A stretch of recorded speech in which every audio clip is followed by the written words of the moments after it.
ओम शांति। ओम शांति। आज की तारीख है 14 अक्टूबर 2021।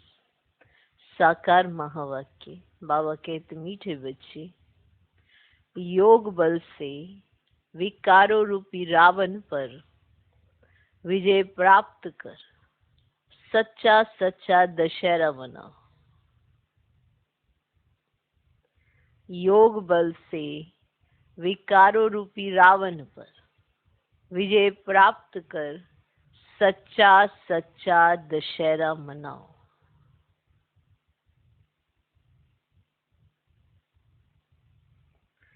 आज का प्रश्न, रामायण और महाभारत का आपस में क्या कनेक्शन है? रामायण और महाभारत का आपस में क्या कनेक्शन है? दशहरा किस बात को सिद्ध करता है? रामायण और महाभारत का आपस में क्या कनेक्शन है? दशहरा किस बात को सिद्ध करता है? उत्तर, दशहरा होना माना रावण खत्म होना।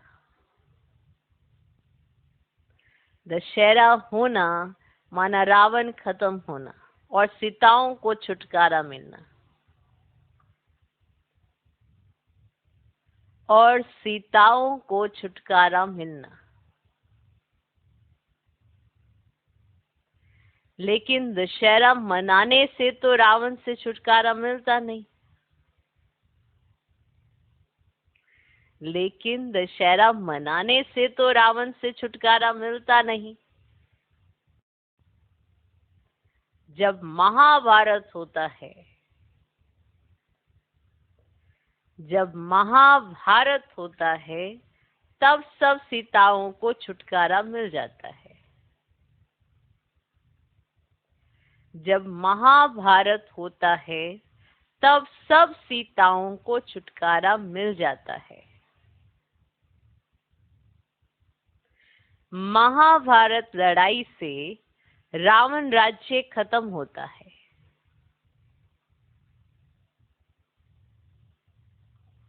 महाभारत लड़ाई से रावण राज्य खत्म होता है। तो रामायण, महाभारत और गीता का आपस में बहुत गहरा कनेक्शन है। महाभारत लड़ाई से रावण राज्य खत्म होता है। तो रामायण, महाभारत और गीता का आपस में बहुत गहरा कनेक्शन है। रामायण और महाभारत का आपस में क्या कनेक्शन है? दशहरा किस बात को सिद्ध करता है? उत्तर, दशहरा होना माना रावण खत्म होना और सीताओं को छुटकारा मिलना। लेकिन दशहरा मनाने से तो रावण से छुटकारा मिलता नहीं। जब महाभारत होता है, तब सब सीताओं को छुटकारा मिल जाता है। महाभारत लड़ाई से रावण राज्य खत्म होता है। तो रामायण, महाभारत और गीता का आपस में बहुत गहरा कनेक्शन है। आज का गीत है, महफिल में जल उठी शमा। ओम शांति। बाप फरमाते हैं कि तुम हो ब्राह्मण संप्रदाय, ठीक? तुमको अब दैवी संप्रदाय नहीं कह सकते, ठीक? तुम अब हो ब्राह्मण संप्रदाय, पीछे दैवी संप्रदाय बनने वाले हो। ये जो रामायण है, आज माना दशहरे पर, जैसे इनका रामायण पूरा होने वाला है, परंतु पूरा होता नहीं। अब रावण मरता है तो रामायण की कथा पूरी होनी चाहिए, परंतु होती नहीं है। छुटकारा होता है महाभारत से। अब ये भी समझने की बातें हैं। अब इसलिए आपको कहा रामायण आएगा शब्द, महाभारत, गीता, छुटकारा, सीता, तो ये सब ध्यान में रहेगा ना। कहीं महाभारत में रामायण डाल दो, रामायण में महाभारत, तो ये सारी चीजें अभी के समय में आपके सामने स्पष्ट है, तो ध्यान से सुनना और ध्यान से समझना। ठीक, तो बाबा कहते हैं छुटकारा होता है महाभारत से, रामायण से नहीं। अब यह भी समझने की बातें हैं, रामायण क्या है और महाभारत क्या है। दुनिया तो इन बातों को जानती नहीं। रामायण और महाभारत दोनों का कनेक्शन है। महाभारत लड़ाई से रावण राज्य खत्म होना है, फिर ये दशहरा आदि मनाने का ही नहीं है। गीता अथवा महाभारत भी है रावण राज्य को खत्म करने वाले। अभी तो टाइम है, तैयारी भी हो रही है। वह है हिंसक और तुम्हारी है अहिंसक। तुम्हारी है गीता, तुम गीता का ज्ञान सुनते हो, उससे क्या होने का है? रावण राज्य खलास होने का है। वे भल रावण को मारते हैं, परंतु राम राज्य तो होता नहीं। अब रामायण और महाभारत है ना, तो महाभारत है रावण को खलास करने के लिए। ठीक, ये बड़ी गुह्य समझने की बातें हैं। माना रावण को अगर खत्म करना है तो महाभारत है, रामायण नहीं। ये बड़ी गुह्य समझने की बातें हैं, इसमें विशाल बुद्धि चाहिए। क्या चाहिए? विशाल बुद्धि चाहिए। बाप समझाते हैं महाभारत लड़ाई से रावण राज्य खत्म होना होता है ना। ऐसे नहीं कि सिर्फ रावण को मारने से रावण राज्य खत्म हो जाता है, उसके लिए तो संगम चाहिए। अब संगम है, अब तुम तैयारी कर रहे हो रावण पर विजय पाने की, इसमें ज्ञान के अस्त्र शस्त्र चाहिए। ठीक, रामायण महाभारत गीता राम रावण सीता सब आएंगे। ठीक है, तो इसमें ज्ञान के अस्त्र शस्त्र चाहिए, वह है नहीं। जैसे दिखाते हैं रावण और राम की युद्ध हुई, ये शास्त्र सब है भक्ति मार्ग के। अभी तुम रावण राज्य पर विजय पाते हो योग बल से। अब यह हो गई गुप्त बात, माना आप रावण राज्य पर विजय पाते हो योग बल से। अब गुप्त बात हो गई ना। 5 विकारों रूपी रावण पर तुम्हारी विजय होती है, किससे? गीता से। अब देखो ऐसे होगा, रामायण महाभारत गीता ऐसे चलेगा, आप उत्तर नहीं दे पाओगे। किससे? गीता से। रावण पर जीत पाते हो किससे? गीता से। बाबा तुमको गीता सुना रहे हैं, भागवत तो है नहीं। भागवत में दिखाते हैं कृष्ण चरित्र, कृष्ण के चरित्र तो कुछ है नहीं। तुम जानते हो जब विनाश होगा, महाभारी लड़ाई लगेगी, उनसे ही रावण राज्य खत्म हो जाएगा। तो रावण राज्य खत्म करने के लिए रामायण नहीं महाभारत है ना। समझने की बात। अब सीढ़ी में भी दिखाया गया है, जब से रावण राज्य शुरू हुआ है तब से भक्ति मार्ग हुआ है, ये तुम ही जानते हो। अब गीता का कनेक्शन महाभारत लड़ाई से है। तुम गीता सुनकर राज्य पाते हो और लड़ाई लगती है सफाई के लिए। ठीक, अब आप गीता सुन रहे हो, राज्य पा जाओगे, राजयोग की विद्या सीख रहे हो। लेकिन अगर सफाई करनी है तो उसके लिए महाभारत चाहिए। ठीक है, इसलिए आपको क्या है, रामायण गीता महाभारत राम रावण दैवी संप्रदाय ब्राह्मण संप्रदाय, ये सब से ध्यान से सुनो। अब लड़ाई लगती है सफाई के लिए, राज्य लेने के लिए आप क्या कर रहे हो? गीता सुन रहे हो। ठीक है, गीता सुनते हो राज्य पाने के लिए, और महाभारत की लड़ाई लगती है सफाई के लिए। बाकी भागवत में चरित्र आदि फालतू है, शिव पुराण में कुछ भी नहीं है ना। नहीं तो गीता का नाम होना चाहिए ना शिव पुराण में। अब शिव बाबा बैठ ज्ञान देते हैं, सबसे ऊंची है गीता। अब गीता सब शास्त्रों से छोटी है, और सब पुस्तक बहुत बड़े बनाए हैं, बड़े बड़े बनाए हुए हैं, और गीता सब शास्त्रों में से छोटी सी बनाई है। अब मनुष्यों की जीवन कहानी भी बहुत बड़ी बड़ी बनाई है ना। भागवत जो बनाई है वो बहुत बड़ी बड़ी, जिसमें कहानियां हैं। नेहरू ने शरीर छोड़ा, उनके कितने बड़े वॉल्यूम बनाते हैं, है ना, उसकी जीवन कहानी के एक फर्स्ट वॉल्यूम, सेकंड वॉल्यूम, ऐसे।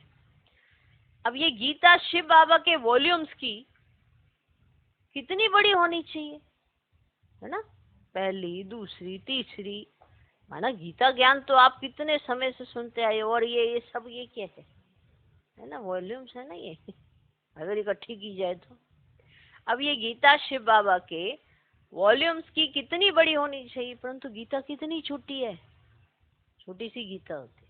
क्योंकि बाप सुनाते ही एक बात है कि मुझे याद करो तो विक्रम विनाश होंगे और चक्र को समझो, बस हो गई गीता पूरी। मुझे याद करो, अपने विक्रम विनाश करो, और जो चक्र है उसको समझो, बस। इसीलिए गीता छोटी बना दी है। अब ये ज्ञान है कंठ करने का। तुमको मालूम है गीता का लॉकेट बनाते हैं, माना छोटी सी ऐसी किताब होती है तो वो लॉकेट में ऐसे डाल देते हैं, उसमें छोटे अक्षर होते हैं, पढ़ नहीं सकते ऐसे, माने बड़े छोटे छोटे महीन महीन अक्षर होते हैं। अब बाबा भी तुम्हारे गले में लॉकेट पहनाते हैं, त्रिमूर्ति और राजाई का। बाबा कहते गीता है 2 अक्षर, अलफ और वे। अब ये है गुप्त मंत्र का लॉकेट, मनमना भव। मुझे याद करो तो विक्रम विनाश होंगे। अब तुम्हारा काम है योग बल से विजय पाना, फिर तुम्हारे लिए सफाई भी चाहिए। अब आप योग बल से विश्व की बादशाही पालो, पर सफाई भी तो चाहिए ना। ऐसे बादशाही पाके अभी क्या करोगे, कचरे में कहाँ आपका तख्त रखें, नहीं, पसंद ही कहाँ आएगा आपको। बादशाह बनने वाले हो तो फिर अच्छे, माना साफ सफाई होनी चाहिए अच्छी। अब तुम्हारा काम है योग बल से विजय पाना, फिर तुम्हारे लिए सफाई भी चाहिए, है ना। बाप समझाते हैं कि तुम्हारे योग बल से रावण राज्य का विनाश होना है। अब रावण राज्य कब शुरू हुआ है ये भी जानते नहीं। ये ज्ञान बड़ा सहज है, सेकंड की बात है ना। अब 84 जन्मों की सीढ़ी में भी इतने इतने जन्म लिए हैं, कितना सहज है। बाप है ज्ञान का सागर, ज्ञान सुनाते ही आते हैं। तुम सब मुरली के कागज इकट्ठे करो तो ढेर हो जाए। बाप डिटेल में समझाते हैं, नटशेल में तो कहते हैं अलफ को याद करो बस। बाकी टाइम किस में लगता है, किस में लगाते हैं टाइम जास्ती, तुम्हारे सिर पर जो पापों का बोझा बहुत है, बहुत है, वे याद से ही उतरना है, इसमें मेहनत लगती है। अब तुम्हारे सिर पे बोझा बहुत है, उसको उतारना है ना, तो इसमें मेहनत लगती है। घड़ी घड़ी तुम भूल जाते हो। तुम बाबा को याद करते रहो तो कभी विघ्न नहीं पड़ेंगे। देही अभिमानी बनना है ना। अब देह अभिमान आने से तो विघ्न पड़ते हैं ना। अब देही अभिमानी बनते हो अंत में, फिर आधा कल्प कुछ विघ्न नहीं पड़ता। ये कितनी गुह्य बातें हैं समझने की। शुरू से लेकर कितना सुनाते आए हैं, फिर भी कहते हैं सिर्फ अलफ बे को याद करो बस। झाड़ का है विस्तार, बीज तो छोटे से छोटा होता है, अब झाड़ कितना बड़ा निकलता है। आज दशहरा है ना, एक दिन एडवांस चलता है ना बाबा, एडवांस की तैयारी करा देता है बाबा, समझे। बाबा आता भी ना एक दिन एडवांस में है, एडवांस में आता, एडवांस में। तो आज दशहरा है ना। अब बाबा समझाते हैं रामायण का महाभारत से क्या संबंध है। रामायण तो भक्ति मार्ग का है, आधा कल्प से चला आता है। गोया अब रावण राज्य चल रहा है, फिर महाभारत आएगा तो रावण राज्य खत्म हो, राम राज्य शुरू हो जाएगा। रामायण और महाभारत में क्या फर्क है। राम राज्य की स्थापना और रावण राज्य का विनाश होने का है। गीता सुनकर तुम विश्व का मालिक बनने लायक बनते हो। गीता और महाभारत भी है अभी के लिए, रावण राज्य खत्म होने के लिए। बाकी उन्होंने जो लड़ाई दिखाई है ना, वह रोंग है। लड़ाई है 5 विकारों पर जीत पाने की। तुमको बाप गीता के 2 अक्षर सुनाते हैं, मनमना भव, मध्याजी भव। अब गीता के शुरू में और अंत में ये 2 अक्षर आते हैं। बच्चे समझते हैं बरोबर गीता का एपिसोड चल रहा है, परंतु किसको कहेंगे तो कहेंगे कृष्ण कहाँ है। अब गीता का एपिसोड चल रहा है, आप कहेंगे तो कहेंगे कृष्ण कहाँ है। बाबा की समझानी और भक्ति मार्ग के शास्त्रों में कितना फर्क है। ये कोई नहीं जानता कि ये रामायण क्या है, महाभारत क्या है। महाभारत लड़ाई के बाद ही स्वर्ग के द्वार खुलते हैं, परंतु मनुष्य ये समझेंगे नहीं। इसीलिए तुम परिचय ही बाप का दो। बाप कहते हैं मामिकम याद करो। ये बाप सारी दुनिया के लिए कहते हैं। एक गीता को ही खंडन किया है। गीता का सभी भाषाओं में प्रचार है। तुम्हारे राज्य में भाषा ही एक होगी। वहां कोई शास्त्र पुस्तक आदि नहीं होगा। वहां भक्ति मार्ग की कोई बात ही नहीं होती। भारत का ताल्लुक है ही रामायण, महाभारत और गीता से। ठीक, रामायण, महाभारत और गीता से। भगवान तो बच्चों को गीता सुनाते हैं जिससे तुम स्वर्ग के मालिक बनते हो। महाभारत लड़ाई जरूर लगनी चाहिए जो पतित दुनिया खत्म हो जाए। गीता से तुम पावन बनते हो। पतित पावन भगवान आते ही अंत में है। कहते हैं काम महाशत्रु है, इन पर विजय पानी है। काम विकार से कभी हार नहीं खानी है, इनसे बहुत नुकसान होता है। विकारों के पिछाड़ी बड़े बड़े नामी ग्रामी मिनिस्टर्स आदि भी अपना नाम बदनाम करते हैं। विकारों के पिछाड़ी, काम के पिछाड़ी बहुत खराब होते हैं। इसीलिए बाप समझाते हैं। बाबा के पास जवान जवान बच्चे आते हैं। ऐसे बहुत हैं जो ब्रह्मचर्य में रहते हैं, सारी आयु शादी नहीं करते हैं। फीमेल्स भी होती हैं। नंस कब विकार में नहीं जाती, परंतु उससे कोई प्राप्ति है नहीं। यहाँ तो बात है पवित्र बन जन्म जन्मांतर स्वर्ग के मालिक बनने की। जन्म जन्मांतर के पापों का बोझा सिर पर है। वे जब कटे तब स्वर्ग में चले।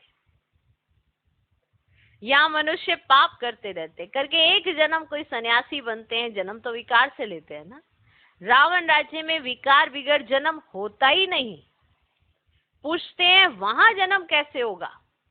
योग बल किसको कहा जाता है, यह पूछने की दरकार नहीं है। क्लियर है ही संपूर्ण निर्विकारी दुनिया। रावण राज्य ही नहीं तो प्रश्न उठ नहीं सकता। यहाँ रावण राज्य में सब विकारों से, वहां विकार ही नहीं, योग बल है। सब साक्षात्कार होंगे। जब बूढ़े होते हैं तो यह साक्षात्कार होता है कि जाकर बच्चा बनूंगा। वहां प्रकृति इतनी शुद्ध है, आत्मा पतित नहीं है, सतो प्रधान अवस्था में है। प्रकृति सतो प्रधान, आत्मा सतो प्रधान, तो एक्टिविटीज भी तो सतो प्रधान होगी ना। तो ये पूछ ही नहीं सकते कि वहां ऐसा कैसे होगा।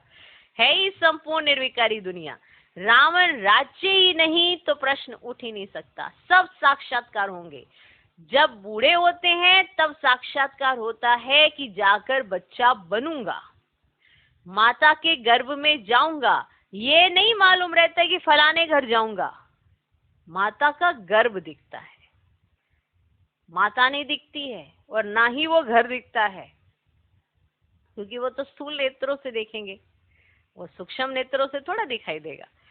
ऐसे नहीं मालूम रहता कि फलाने घर में जाऊंगा। सिर्फ अब छोटा बच्चा बनना है। मोर और डेल का मिसाल है। आंखों के आंसू से गर्भ होता है। मोर, मोर मोरनी है ना।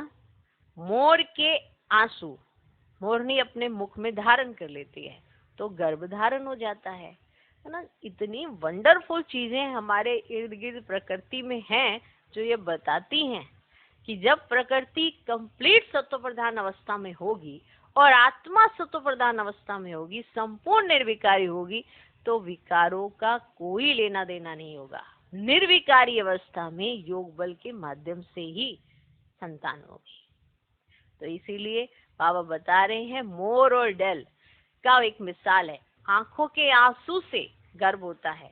पपीते के झाड़ में भी एक मेल एक फीमेल का झाड़ होता है। अगर पपीता देखे ना, अगर आप सिंगल उसे लगाएंगे तो उस पे फल कभी नहीं आता है। तो दो लगाने होते हैं, एक मेल एक फीमेल। तो फीमेल उसमें माना दोनों झाड़ पास पास होंगे तो फिर उसमें फल आएगा। वंडरफुल तरीके से प्रकृति संकेत देती है कि कैसे ये सब चीजें भी आपको बताती है कि इसका अर्थ क्या है। पपीते के झाड़ में भी एक मेल एक फीमेल का झाड़ होता है। एक दो के बाजू में होने से फल देते हैं। ये भी वंडर है। जब जड़ चीजों में भी ऐसा है, एक जड़ का मिसाल हो गया, एक प्रकृति माना मोर का मिसाल हो गया आपके सामने, एक जड़ का, एक चैतन्य का, तो फिर जब ये सब चीजें सत्व प्रदान होंगी तो फिर आत्मा। अब आप सोच ही सकते हैं। इसलिए ज्यादा तर्क वितर्क में जाने की जरूरत नहीं है। जब आत्मा उस स्थिति को प्राप्त करती है तो उसे सब समझ आने लगता है। जो चीजें आज आप देख रहे हो वो कुछ साल पहले कल्पना ही थी ना, अनुमान ही था ना। और आज जब प्रैक्टिकल उसको देखते हो तो अनुमान नहीं होता है, वो सब कुछ प्रैक्टिकल है, प्रत्यक्ष है। तो उसे बड़ी जल्दी सहज स्वीकार कर लेता है मनुष्य कि हाँ ये तो राइट है ना। अब यही चीजें जब इतने वर्षों पहले कोई बात करता था तो क्या कहते थे, अरे ये तो इनकी कल्पना है, पता नहीं कौन सी दुनिया में रहते हैं। ऐसा थोड़ा होता है कि हाथ में आपके फोन होगा, हाथ में आपके टीवी होगा, ऐसा थोड़ा होता है, ऐसा नहीं होता। पर आज सबको पता है। बहुत सारी चीजें ऐसी हो गई हैं जो बहुत सालों पहले किसी ने ऐसे अनुमान में बताई थी कि आने वाले समय में ऐसा होगा। पानी भी बिकेगा। तो पानी कौन बेचता है, क्या बात करते हो? पानी तो पिलाना तो पुण्य का काम होता है, कौन बेचेगा पानी? कलयुग में पानी बिकता है नहीं? कहते कलयुग में, अब जो जो चित्रण बताया कि घोर कलयुग में ऐसी ऐसी कंडीशन होंगी, तो जब घोर कलयुग नहीं था उस समय के ये वाक्य हैं, तो वो समझते ऐसे थोड़ा होता है, ऐसे थोड़ा कोई करता है, पर आज वो करता है। दूध घी की नदियां बहेंगी। अब नदियों का अर्थ ये है कि सबके घर में इतनी भरपूरता होगी, किसी को किसी से कुछ खरीदना ही नहीं पड़ेगा। दूध कौन बेचता है? अरे भैया दूध थोड़ा बेचा जाता है। पहले कहाँ बेचते थे? पीछे कुछ वर्षों पहले जाओ, कौन बेचता था दूध? सबके घर में अपनी अपनी गैया होती थी। तो कौन बेचेगा दूध और कौन खरीदेगा दूध? तो दूध नहीं बिकता था। पानी पिलाना पुण्य समझा जाता था, तो पानी कौन बेचता था? बोतल में पानी, मतलब 10 रुपए की बोतल आएगी तब आपको इतना सा पानी मिलेगा। बताओ भाई, कौन बेचता है पानी? ये सब कुछ हुआ। तो उस समय जब किसी ने कहा होगा तो उसे मूर्ख ही समझा होगा ना, ये क्या बात कर रहे हैं, ऐसा थोड़ा होता है। अब वही जब कहा गया है कि योग बल द्वारा संतान होती है, तो इस समय परमात्मा को समझते, हाँ ऐसे कैसे, ऐसे कैसे? रावण राज्य में विकार से संतान होती है, राम राज्य में नहीं, क्योंकि वहां प्रकृति सत्व प्रधान है, आत्मा सत्व प्रधान है, शरीर सत्व प्रधान है, तामसिक चीजें होती ही नहीं। जो भी इम्प्योर चीज, जो भी चीज दुख देने वाली है, वो चीज वहां होती ही नहीं। बताओ भाई, ना वहां पे दाढ़ी होती है, ना मूछ होती है, ये भी नहीं होती है। हाँ भाइयों, ये भी नहीं होती है, न दाढ़ी न मूछ, होती ही नहीं है, नहीं होती है। बचपन में कैसे पता चलता है? एक्सप्रेशंस होते हैं ना, फीचर्स होते हैं ना, कि ये अच्छा ये बॉय है, ये गर्ल है। फीचर्स भी तो कुछ मायने रखते हैं। जो गर्ल होगी उसके बाल लंबे होते जाएंगे, जो बॉय होगा उसके बाल ऐसे थोड़ा वहां पे कटिंग करते रहेंगे। सतयुग में ना ही आएगा अभी नारायण जी के बाल काटेंगे, ये भी नहीं होगा। लक्ष्मी के बाल बड़े होंगे, नारायण के छोटे होंगे, माना इतने इतने होंगे, ऐसे माना जो ताज के साथ शोभा देता हो कि हाँ भी ऐसा होगा, ऐसा होगा। और आज अगर कलयुग में सतयुग की बात करेंगे तो वो भी तो क्या ही लगेगी, सबकी कल्पना ही लगेगी। पर वो तो ओरिजिनलिटी है, क्योंकि प्रकृति सत्व प्रधान, आत्मा सत्व प्रधान, शरीर सत्व प्रधान। तो बताओ, जैसे छोटे बच्चों को देखते हो, उनके अंदर कितनी प्योरिटी, आकर्षण होती है ना। उनकी प्योरिटी हमेशा आकर्षित करती है, कोई भी बच्चा हो, क्योंकि उनके अंदर विकारों की वो नहीं है, जिसे कहते हैं ना बांस नहीं है, तो उनको पता ही नहीं है, वो सबके साथ अच्छे रहते हैं। ऐसे ही सत्युग में होगा। माना शरीरों की अवस्था से भी आप अंदाजा लगा सकते हैं कि हम आत्मा की अवस्था कैसे होगी। अब समझ गए? पपीते से पता चल गया, मोर से, मोरनी से पता चल गया। तो बाबा ने कहा जब जड़ चीजों में भी ऐसा है तो चैतन्य में, सत्य में क्या नहीं हो सकता है? वो स्पष्ट सी बात है, जो स्वीकार करे तो उसके लिए तो बहुत इजी है। ये सब डिटेल आगे चलकर समझ में आ जाएगा। माना बाबा जब साकार में उन दिनों ये वाली बातें गए तो कईयों को नहीं समझ, अब तो सबको समझ आ गई ना। मुख्य बात है तुम बाप को याद कर तमो प्रधान से सतो प्रधान बन, वर्षा तो ले लो, फिर वहां की रस्म जो होगी सो देखेंगे, वहां की जो रस्में होंगी वो दिख जाएंगी। मुख्य बात है आप वर्षा तो लो पहले, माना आपने जाना भी है कि नहीं, देखना भी है सत्युग के नहीं, तो पहले वर्षा तो ले लो। तुम योग बल से विश्व के मालिक बनते हो तो बच्चा क्यों नहीं पैदा हो सकता? तुम योग बल से विश्व के मालिक, बिना किसी लड़ाई झगड़े के आप पूरे विश्व की बादशाही ले लोगे परमात्मा से, तो वहां पे संतान क्यों नहीं होगी योग बल से? ऐसे ऐसे प्रश्न बहुत पूछते हैं, फिर कोई बात में जवाब पूरा नहीं मिला तो गिर पड़ते, थोड़ी बात पर भी संशय आ जाता है। शास्त्रों में ऐसी कोई बातें है नहीं, शास्त्र है भक्ति मार्ग के, परम पिता परमात्मा आकर ब्राह्मण धर्म, सूर्यवंशी चंद्रवंशी धर्म की स्थापना करते हैं। ब्राह्मण है संगम युगी, बाबा को संगम युग पर आना पड़ता है, पुकारते भी हैं कि हे पतित पावन आओ। उस तरफ वाले कहते हैं हे लिबरेटर, दुख से लिबरेट करो। दुख देते कौन है यह भी तो उन्हों को मालूम नहीं। तुम जानते हो रावण राज्य खत्म होना है, जानते हो? तुमको बाबा राजयोग सिखलाते हैं, जब पढ़ाई पूरी होती है तब विनाश होता है, जिसका नाम क्या रखा है? महाभारत रखा है। महाभारत में रावण राज्य खत्म होता है, दशहरे में एक रावण को खत्म करते हैं। यह है हद की बातें और वह है बेहद की बातें।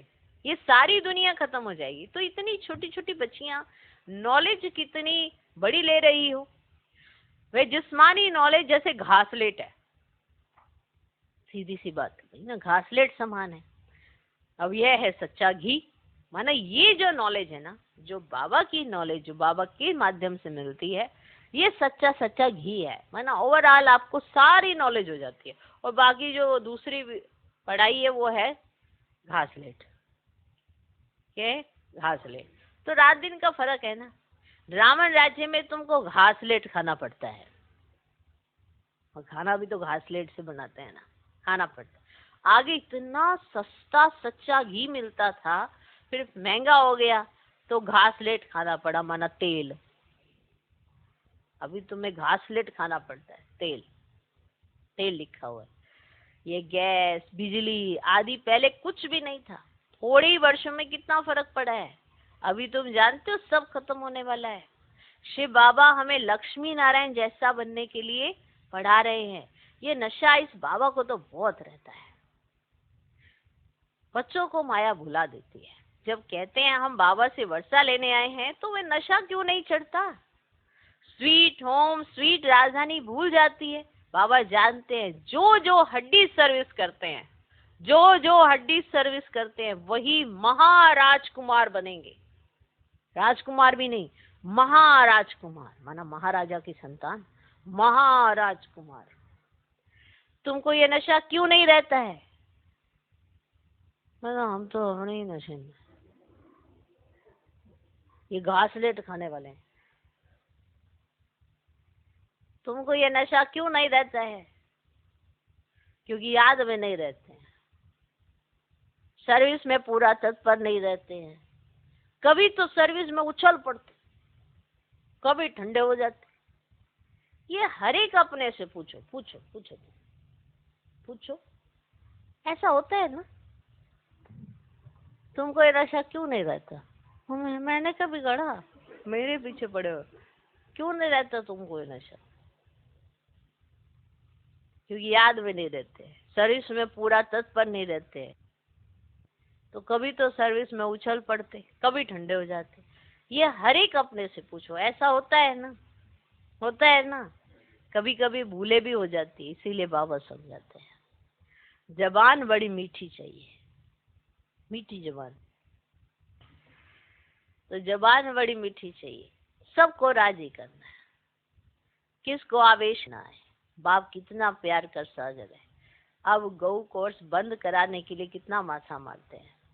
बाबा कहते हैं सबसे बड़ा कोर्स है काम कटारी चलाना, पहले तो वह बंद करो, बाकी वह कोई बंद होने का नहीं है। कितना माथा मारते हैं। ये काम कटारी दोनों को नहीं चलाना चाहिए। कहाँ मनुष्यों की बात, कहाँ बाप की बात। जो काम विकार को जीतेंगे वही पवित्र दुनिया का मालिक बनेंगे। अच्छा, मीठे मीठे सिकिलधे बच्चों प्रति माता पिता बाप दादा का याद प्यार और गुड मॉर्निंग। रूहानी बाप की रूहानी बच्चों को नमस्ते। हम रूहानी बच्चों की भी रूहानी बाप को नमस्ते नमस्ते नमस्ते। Good morning good morning good morning. धारणा के लिए मुख्य सार, पहला पॉइंट, बाप समान प्यार का सागर बनना है। बाप समान प्यार का सागर बनना है। तो बाप समान प्यार का सागर बनना है। कभी भी आवेश में नहीं आना है। कभी भी आवेश में नहीं आना है। ये बार बार आते हैं ना आवेश में, ऐसे आ जाते, तो कभी भी आवेश में नहीं आना। अपनी जबान बड़ी मीठी रखनी है। बड़ी मीठी रखनी है। सबको राजी करना है।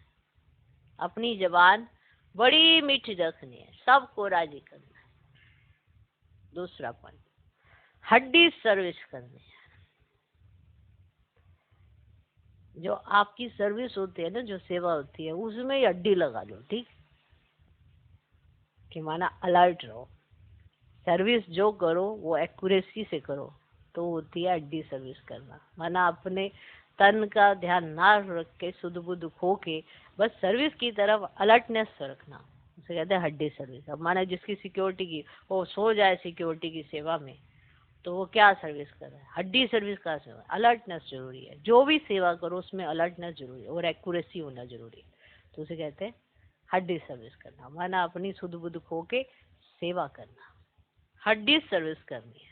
नशे में रहना है कि अब यह पुराना शरीर छोड़ जाकर प्रिंस प्रिंसेस बनेंगे। नशे में रहना है कि अब यह पुराना शरीर छोड़ जाकर प्रिंस प्रिंसेस बनेंगे।